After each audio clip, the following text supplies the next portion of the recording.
Hi everyone, I have a treat for you today. We are going to be performing a non-invasive facelift with huge, big-time fashion blogger Sheila Nazarian, and she gives style advice for women who work.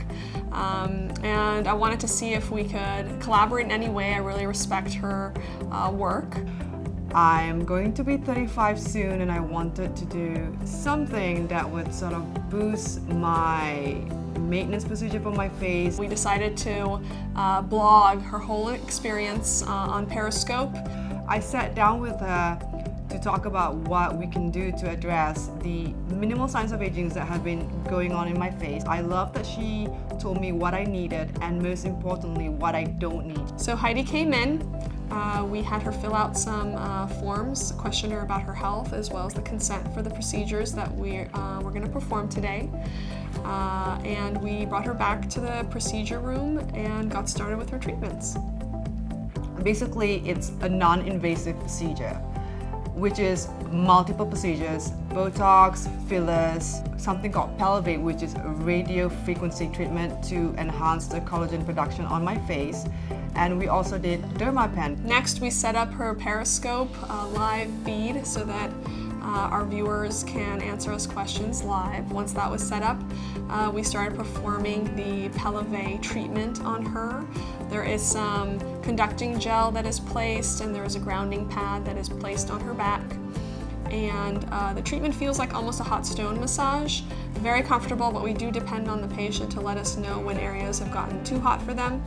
And that's when we'll use the radio frequency heat gun to let us know exactly what temperature we've been able to achieve on the skin to make sure we're within that 40 to 45 degrees Celsius mark that we know is going to start inducing collagen production.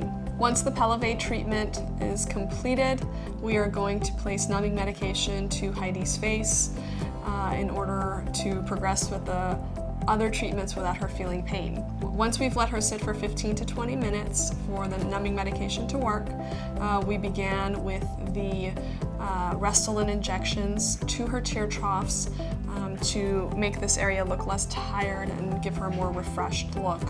Once that was completed, we moved on to the Juvederm injections to her cheeks and temple area to give her that lift and more chiseled look to her face. Next, we moved on to Dysport injections to Heidi's masseters. Although she feels like she's not a grinder or a clencher, she had very prominent masseters that we wanted to atrophy a little bit to give her a more narrow jawline.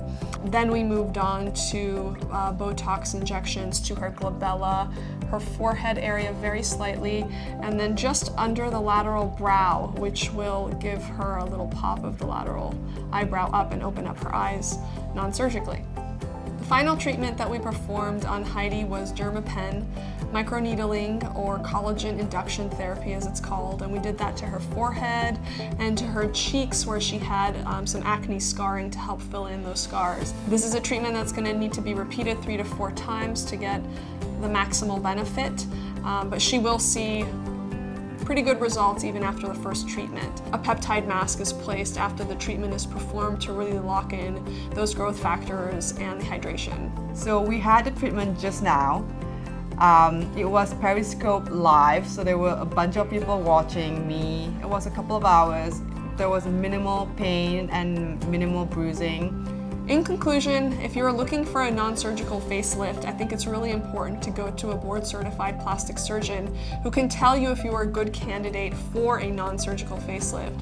I've seen many women go to non-plastic surgeons for fillers and Botox and the other treatments that we performed today when really they needed a facelift. And I think it's important to go to somebody that can offer you both treatments so they can tell you, yes, you're a good candidate for a non-surgical facelift, or no, you should really spend your money elsewhere and go for the full facelift because that's what's going to give you your ideal results. So today with Heidi, the non-surgical facelift was a great option for her, and I think she's really going to enjoy her outcomes.